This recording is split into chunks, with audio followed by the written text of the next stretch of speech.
Hey everyone, welcome to the Nevada Entrepreneurs Podcast, episode 11. I am here with guests John Amar of Next Tech, IT Services, and Cybersecurity, and here with Pablo Espinoza of Espinoza's Insurance Group, multi-property insurance. So if you guys could introduce yourselves, why do you do what you do, and what got you started in it? Yeah, definitely, I can go first. So like you said, my name is Pablo Espinoza. Thanks for having me, Dylan. So currently I own my own insurance agency. I've been in the industry for a while. I also have background in real estate and financial services. As you guys know, that's synonymous with insurance. But the reason I would say why I do what I do kind of breaks down into three parts. I'll kind of start with like early stages of life and then go from there.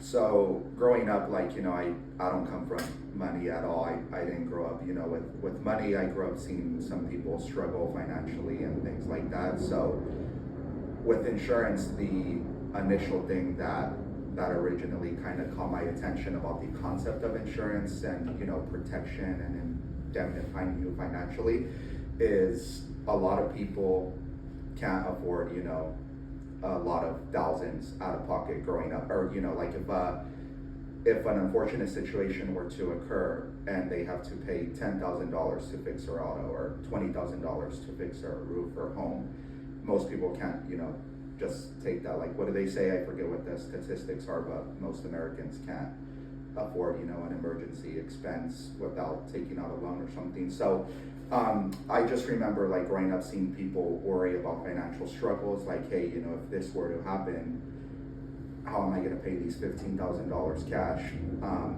Whatever the case may be, there are many examples with insurance. I know one of my family members' friends growing up, his house burned down, he didn't have insurance, and of course, he didn't have much money. So that's the initial thing that originally attracted me to it. I was young, so obviously I didn't understand the concept of insurance, but it was enticing because I'm like, wait, there's this industry that can give you this money and all you have to do is pay a deductible or something. So insurance is one of those things that it's a win-win.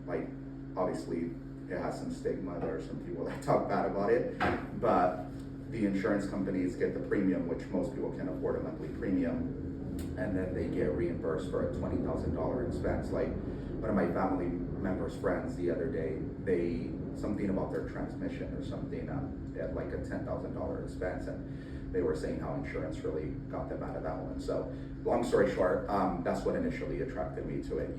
Growing up, seeing people struggle financially, there's this industry that can help you out and protect you with that peace of mind. And then kind of transitioning over to early adulthood. I was probably about 20 years old or something. I was working in the real estate industry at the time. Some pretty established person in the industry reached out to me, and he asked me what I thought about insurance. And me just being a young guy that was curious, obviously wanting to quote unquote make it in life, I took the opportunity and I asked him what his day-to-day looked like.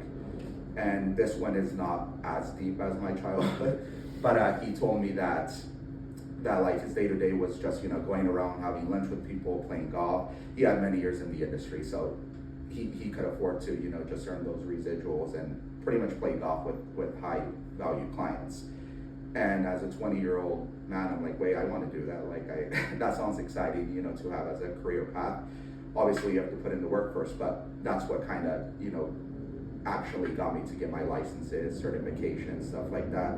And then kind of the last part of it, to tie it in together, what keeps me in the industry now is a lot of the things that I do don't feel like work.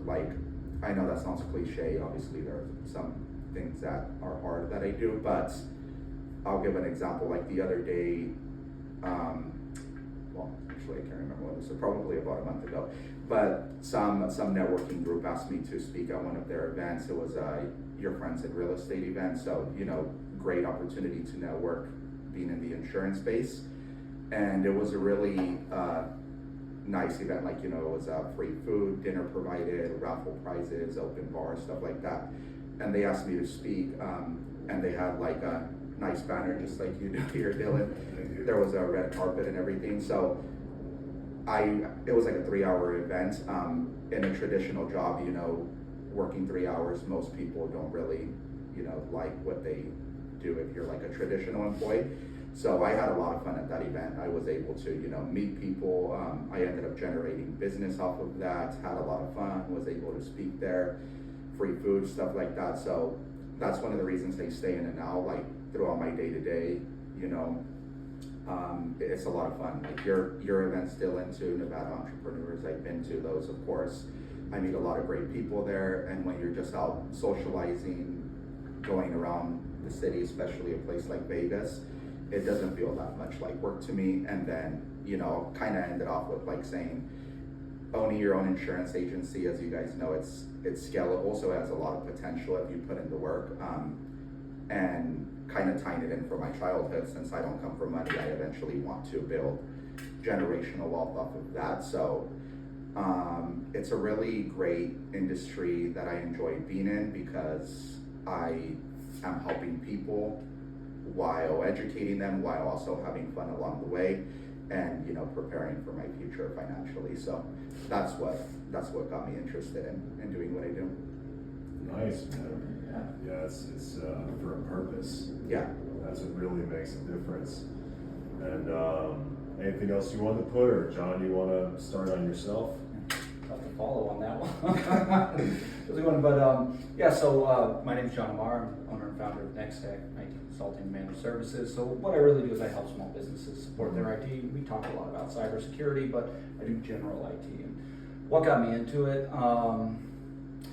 Honestly, when I was a kid, I loved to tinker with things and I loved to fix things. I loved to play around. I remember taking apart my PlayStation 2. I actually took apart my Xbox because it wasn't working. I did the whole ring of death thing. I don't know if anybody's old enough to remember that, but I would take it apart and replace the hardware.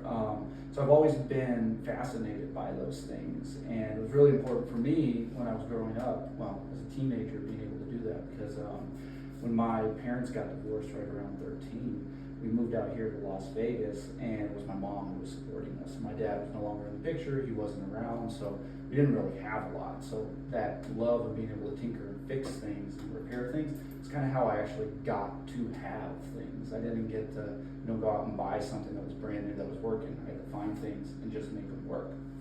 And I remember the IT bit of it, outside of getting my video game systems and building a computer and getting that up to work. The thing that really got me super interested in IT was when I was in high school. I was in a small school that was just opening up that year. It's maybe 400 kids, and it was one of those K through 12 ones too. So it was one of those charter school experiment ones. They were just putting in the IT infrastructure of the building, and I got to meet and hang out with the guy who was contracted to do that. He's actually kind of does the same thing I do, an IT contractor, right? And they took us around and they showed us. I remember going into the network closet and seeing all these colorful cables just running neatly stacked in the rows and into the switch racks and the server racks, and I'm like, yeah, this is cool. This is what I'm gonna be doing. And I didn't actually, ironically enough, though, I didn't end up doing that. It was my first career. I was an auto mechanic, so I took that repair bit, led that into automotive. I was ASC certified in one bit, and I got really successful at what I was doing. Within 3 years, I moved up to be one of the senior techs at the location that I was working at. So it got me thinking, well, if I can move this quickly in automotive, let me see if I can just make a jump to what I really wanted to do. So I went to CSN and started learning more about computers and getting a job. And when I talk about hey, I started in IT in 2012, 2013, that's where it started. I left the job I had before, found a job that was willing to hire just somebody with minimal experience. This was actually a one-man shop. Again, a guy who does what I do, supports IT for small business. And since then, I've just been growing and growing. So that's what got me into IT initially. And then as I continued along my career, I ended up working for a company. It's actually a company I worked for right before I started this one, and I've been there for 10 years. And I went from a help desk technician all the way up to senior leadership in that company. I'm really grateful for that experience, because I'll be honest, I didn't even think about the idea of business ownership. That wasn't something that was even in the realm of a thought for me. But getting to work closely with the owner for all those years, he shared a lot of his experiences, a lot of the struggles that he went through. It made me kind of it made me want to do that and go through that myself. It made me feel like it was attainable. Like I could go out and build something. And so when I left that company, kind of transitioned out of there, they were making a different strategic decision for themselves. They actually allowed me to bring a few clients along with me, and I've been able to kind of keep that building and going.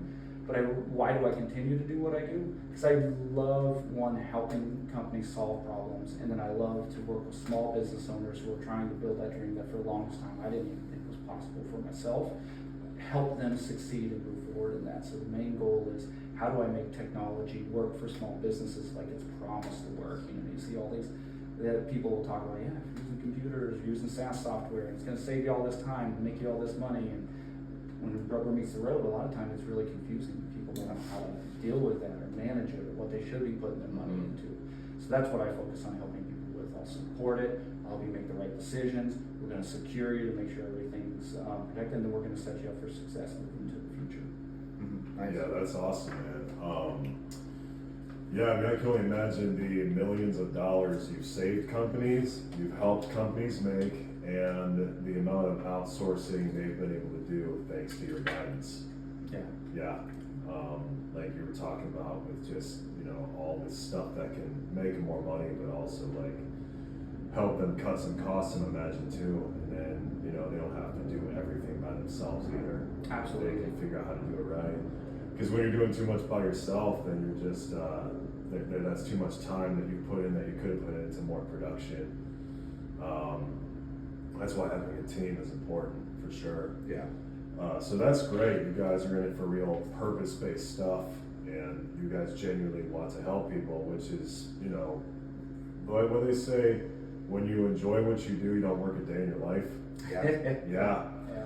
So, and like you were saying about networking events, it's great to get social. It's a fun way to meet new entrepreneurs who can be your clients, but entrepreneurs who you could also help with things too. Since running these events, the intention was just to meet a bunch of small business owners in various professions that I could trust for various services without doing hours of Google search through reviews. So now I found a mortgage lender, chiropractor, realtors, cybersecurity guy. You know, you're the first cybersecurity guy to come around for any of the events. Like, I still haven't found somebody like that in Phoenix yet for the Impact Social Nights. And insurance, I know a few people in that, but not as many as realtors. Realtors are the ones that need the most in this. There's so many, especially in this state. When it comes to your favorite parts of your profession, did either of you guys elaborate on that too much? Like, what are your favorite parts of it? Like, I guess, what gets you up? What gets you going? Like, when you're feeling like burnout or something. Yeah, no, I'll still got the mic. Start. Oh, yeah, we're good. No, it is. Okay, perfect. So no, for me, and you know, it's changed over the years because my role and what I've done and it has kind of changed. You know, I was the tech, I was a project guy, I was a manager, yada yada. So for me today, it's actually working with the business owners and getting to provide that value and help people. Because, you know, like I talked about, like when I was a kid, I love to tinker with things and I love to help things. I'm also the oldest of all my brothers, and so I was the one that was kind of there helping them and taking care of them. And while my mom was gone, we were taking care of each other. And so it's getting to help a business who is struggling and is unsure about what they should be doing, or is maybe spending too much money in one direction, and getting to see that real impact and real value. That's why I like to work with small business, is I can see the direct impact of the advice and the tool set or the guidance that I bring to my clients. Nice. Awesome. And then for you, Pablo, what are your favorite things about working in insurance?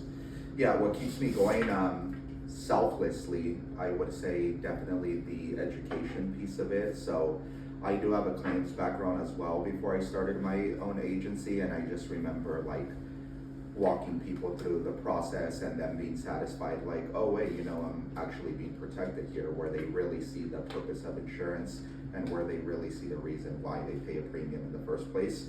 I'll give examples too, like I'm bilingual, so there are times where I helped out immigrant families with like a simple renter's insurance policy or something like that. And, you know, to be straightforward, I don't really get paid much at all with that, just because it's a small premium. So selflessly, I get much more satisfaction off of walking people that may not be, educated in the insurance space or barely know English, and walking them through the education piece of that and what the concept of insurance is, and walking them through claims and stuff like that, rather than, helping out like a big commercial client. So that's what keeps me going selflessly. And then selfishly, like insurance, like I said, I think I was telling this to John the other day, in theory, everyone is a potential client or even a referral partner. So insurance is one of those industries that's scalable, that you can eventually end up selling your agency. And it's about like remembering your why too, like I was mentioning earlier. I think a big reason why I want to build generational wealth is because I don't come from money. So just remembering why you do what you do and not seeing it as just a simple task that you check off. So those are definitely things that keep me going. And like I said, I help people along the way and have fun. Yeah. About yesterday's mastermind, what were your favorite things to share? What did you like talking about the most? Yeah, for me, I would say definitely breaking down the general liability versus cyber liability portion. John set the stage really well, so like he explained most of it for those of you that get to watch it. But when it comes to cyber protection and insurance, what John does is the cyber protection portion and taking preventative measures, and then I kind of speak about what comes after that if protection was to be breached. So really just educating people on like what will happen if your business were to get hacked, or there were data breaches, or you were to get lawsuits filed against you, or unfortunate things were to happen. I know I used an example like trying to make the audience think, would you be able to afford payroll, or would you be able to keep your business running smoothly if you were to shut down for even just a week?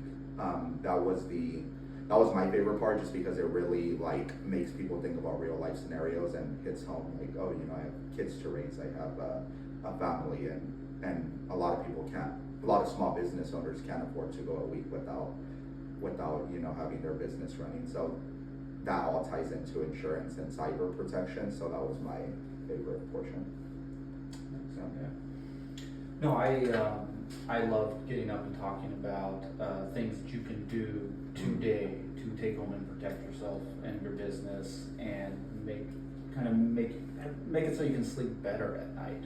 Because the reality is, for a lot of solo entrepreneurs and small business owners, maybe one employee or two employee, it's difficult to justify the cost of working with somebody who can come in and set this up. There are some CPAs, lawyers, they can definitely afford it, but some people are out there, just doing this thing that they know how to do, and it gets a lot less money. It's difficult to justify spending that on somebody like me to come in and help them. So me being able to come in and say, hey, don't worry about that right now, just focus on these items, focus on setting up an MFA, your password manager, and just going over what those are, so we can hopefully clear some of the confusion. It's what I love getting up there and getting to do, and I really appreciate you coming up and talking about those differences in general liability versus cyber liability, because that's a conversation I do have with a lot of my clients, and a lot of them do initially believe, we would be covered in an incident. It's a crime, right? Somebody came in and they robbed us. It was done digitally, so you think your insurance is going to cover that, but not necessarily. You really got to go into those fine details, and it's a terrible thing to find out when you needed it. yeah. Yeah, better to have it not needed than need it not have it, right? Exactly. Yeah. So John, you said that you really like working with small businesses. Mm-hmm. What are your favorite types to work with? Oh gosh. So I'll give you multiple answers to that. Top three. Top three. The easier ones. The Okay. easier ones to work with are your standard offices. So a lot of professional services like CPAs and attorneys and things like that. From an IT management standpoint, I don't want to say it's cut and paste, but it's a very similar kind of just, you have a worker, they have a workstation, and then you can kind of control from there. The funnest that I have worked with have actually been restaurants. restaurants and hospitality. That is definitely one of the harder ones to work with, and when we talk about restaurants, I'm sure you guys know, the margins are really low, so there's not a lot that they can afford to invest into it. But when you find the ones that you can work with, it gets really fun, because you tend to work a little bit later, you're focusing more on the experience that IT brings to their clientele than you are around like security and just making sure things are running. And so that one's probably the funnest one, but the easiest one is definitely the standard offices. And a small throw out to manufacturing. Manufacturing has been one of the ones that's challenged me the most over my career, because they always come up with unique things that they need for, whether it's a system to help manage inventory in the warehouse and setting up large complex Wi-Fi, and then they have their own little office space over here that you still have to manage like a CPA.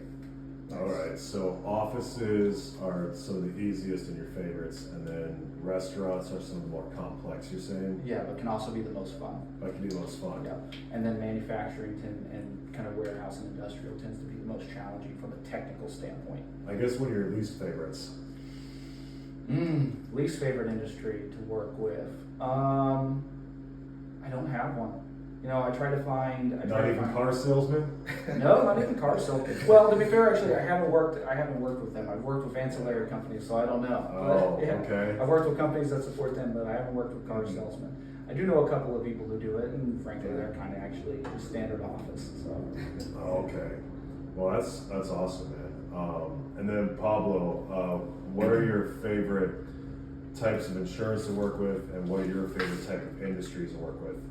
Yeah, so I definitely enjoy working with the commercial side more, just because you kind of have more of like that personal touch with the people. So I like how John broke it down. So like the most satisfying for me is probably like mom and pop small restaurants, just because that's their livelihood, you know, that's how they raise their kids. So whenever it comes to educating them about insurance and protecting them, that's probably the most satisfying portion of it, because it's true protection and you're genuinely helping them. And then the most fun, I would say, are probably realtors and loan officers, just because they're a lot of fun. They generally have, you know, more outgoing personalities. They love going to these networking events.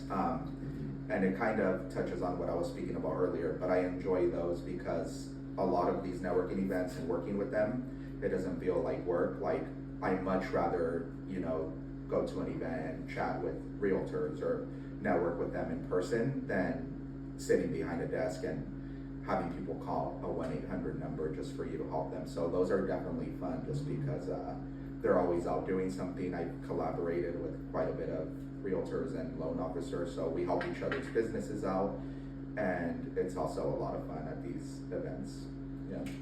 No, that's great, man. That's good that you can really enjoy the time with those people, and that realtors can be fun people to be around, because it's a pretty competitive industry, and they're not always the most friendly with each other from what I hear. I've heard, yeah, but like, you have actually already spoken at two of the first 3 Inner Circle masterminds out here in Vegas. And you're always got some good combination ideas. Like, first it was mortgages and insurance with Josh, and then it was cybersecurity insurance with John here, and now we're talking about mortgages and real estate with a realtor insurance, so we can get into a deeper dive of that when it comes to home ownership, because we're not taught these things in school about cybersecurity, bundle, umbrella policy insurance, just the other things that can happen when it comes to liabilities and buying your home. People are just like, they buy a home without the knowledge, and then they get surprised with the big bill when somebody else takes a fall. And that's what your company like can help prevent, or at least help cover for. When it comes to umbrella policies, when it, like, for your home, why are they so important? Yeah, no, that's a great question. I'm glad you brought that up, because that's a type of policy that's often overlooked. So generally, the most common customer for that are people that have a lot of assets, like, you know, they have their home or multiple homes or a business, auto, and then the umbrella is kind of exactly how it sounds, like it's additional liability. protecting all of your assets and hovering over all of that and putting it all together. And the reason why I always try to educate on that is because, for one, they're really cost effective. You know, they're not too expensive. A lot of people I've helped, they only pay about $15 a month for that policy. So like, I'll give a real life example. There are horror stories in insurance where people invite, you know, guests over to their home. An unfortunate situation occurs.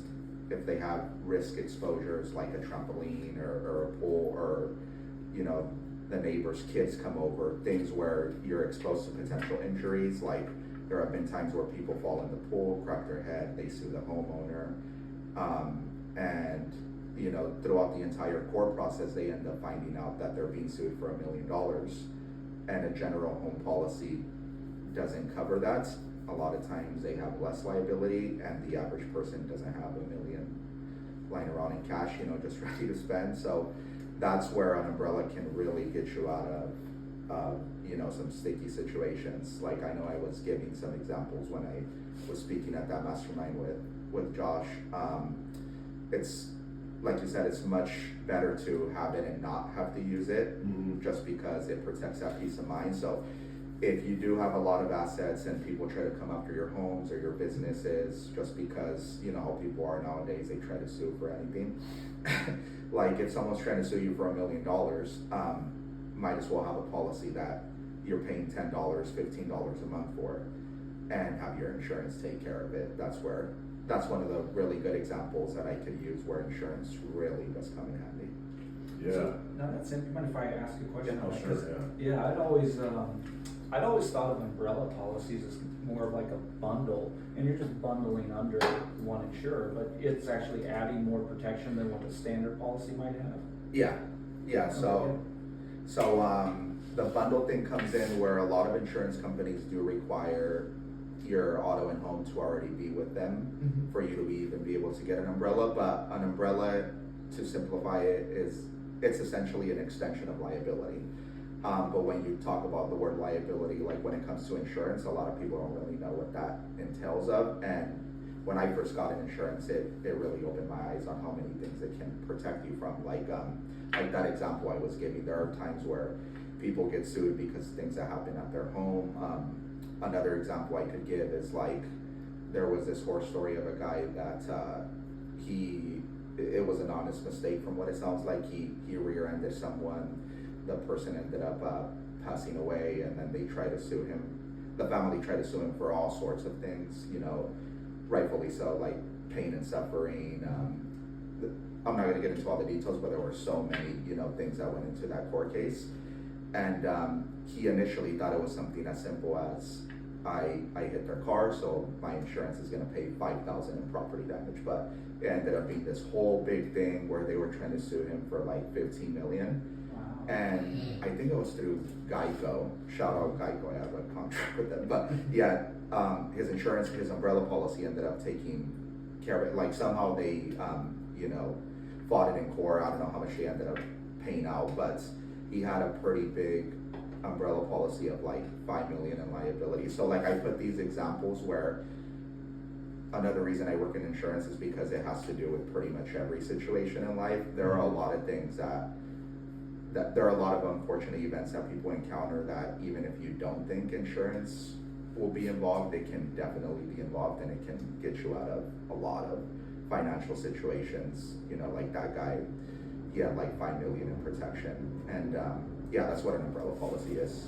Okay. It's additional liability, and it's really cheap. Wow. Yeah, it's like, you either want to spend just under $50 a month, or you want to spend over $50,000 if you got a problem. Yeah.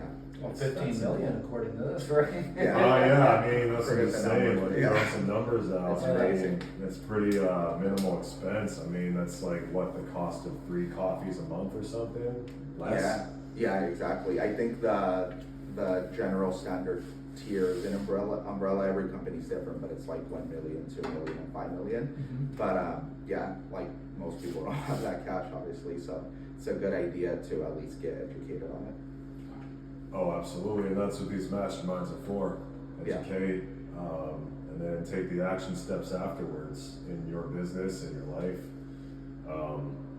I had a guy I was talking to who said, oh, well, you know, the mortgage, real estate, and insurance one, I'm not saying it wouldn't go, but I'm not sure that would be a thing for entrepreneurs. And I forgot to explain to him while we're talking, the thing you don't understand is we can talk about sales stuff, but if you have liability that costs you hundreds of thousands of dollars, you're going to lose your business. Mm-hmm. Yeah. That's why this is important. I mean, I know some people will be like, oh, well, I don't know if it'll bring, no, trust me, if you explain it right, it will.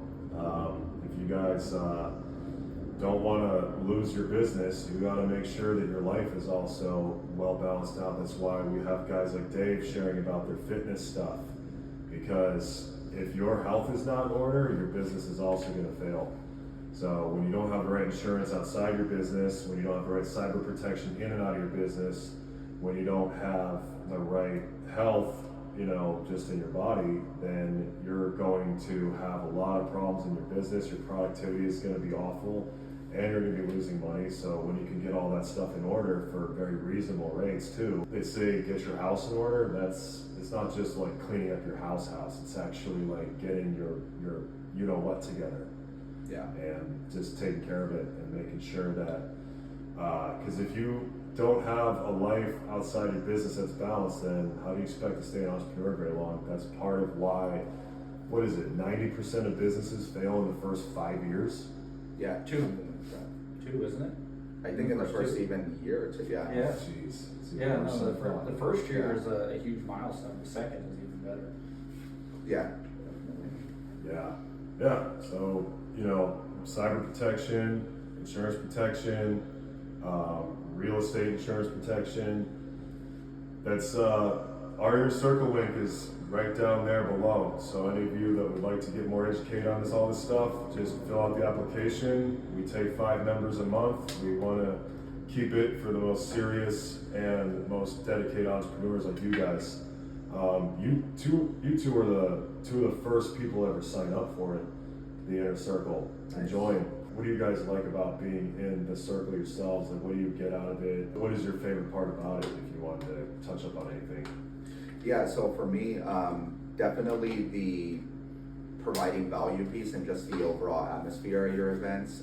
Thank you. Obviously, I've been to other networking events, and some of them it just feels more like a sales pitch. Like when I first moved to Vegas or first started going to events, there were some where you literally just right when you shake their hand, they're handing you their business card. They're saying, you know, it's more like a salesy vibes. And the first event when I went to yours, still remember it was at Dave's gym. You can right away, you know, feel the difference in energy. It's not a transaction, it's more building a relationship. I have generated business from your events, and it's always been from actual organic relationships.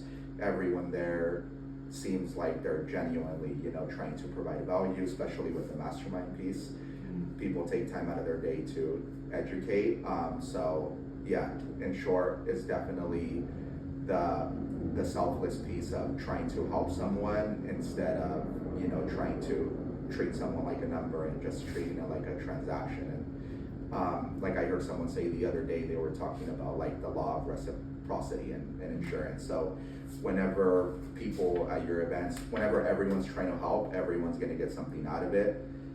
If everyone was just trying to take, then no one would get anything out of it. So that's something that I noticed at your events early on, and that's why I didn't even hesitate to sign up. So it's been great. Appreciate that, man. Thank you. Yeah. I'm glad that helps you. Yeah.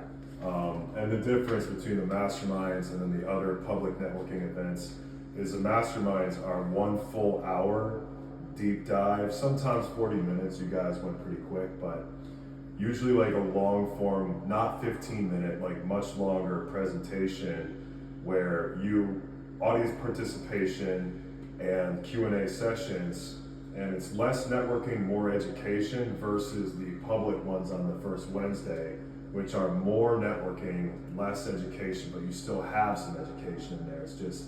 It's not the same as when there's a deep dive where it's like real intimate. You guys are great at that. You know how to really like make a deep dive presentation.